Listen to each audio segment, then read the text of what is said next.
Но следующий диалог требует особого внимания. Вчера опять пьяного руководителя поймали с МЧС. Там 1,6 промилле, это там убийственная доза у него.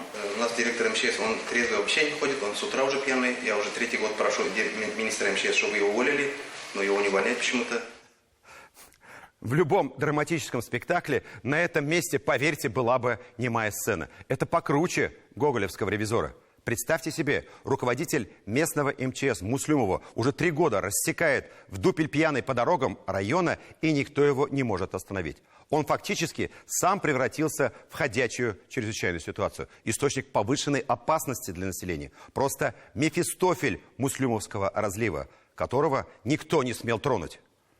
Похоже, только воинам света, сотрудникам летучей бригады республиканского ГИБДД удалось остановить этого огненного алкогольного гонщика, который, наверное, скоро лишится кресла и прав на вождение автомобиля.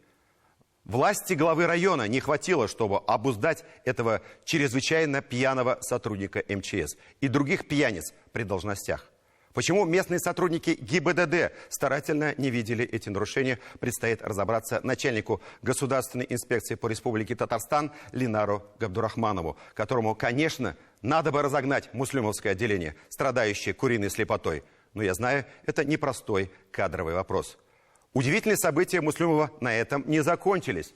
На заседании правительственной комиссии по безопасности дорожного движения стало жарко исполняющему обязанности руководителя Муслюмовского исполкома. Он же, по иронии судьбы, начальник районной комиссии по безопасности дорожного движения.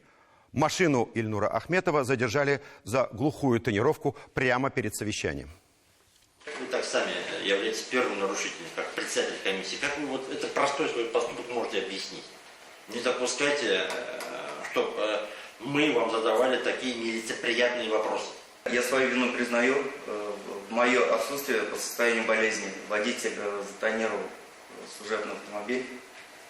Пленка там была светлая, я этого не усмотрел. После этого водитель был наказан. Вину за собой я не снимаю.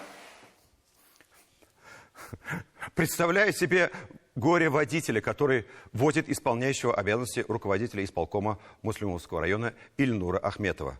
Река Ик, наверное, не сможет вместить это горе, выйдет из берегов. Всю ночь в тайне клеил пленку на стекла автомобиля. Начальник не увидел разницы. И на тебе, понаехали казанские и разоблачили, да еще и наказали. И главное, за что? Неужели людям непонятно? Как говорили древние, что позволено Юпитеру, то есть Ахметову, не позволено быку, то есть остальным. Тонированный служебный автомобиль – это не просто средство передвижения тела начальника. Берите выше – это символ власти, скипетр и держава, верховенства над законом в рамках отдельного муниципального района. Хотя, конечно, надо отметить, глава Муслюмовского района Рамиль Мулин, которого я хорошо знаю, человек глубоко верующий, убежденный сторонник трезвого образа жизни. Он очень много сделал для райцентра и района в целом. За несколько лет буквально преобразил его в лучшую сторону. Это невозможно не признать. Но кадровый вопрос сегодня головная боль для любого руководителя. И главе Муслюмовского района здесь предстоит еще многое сделать. Остается только пожелать ему терпения и удачи.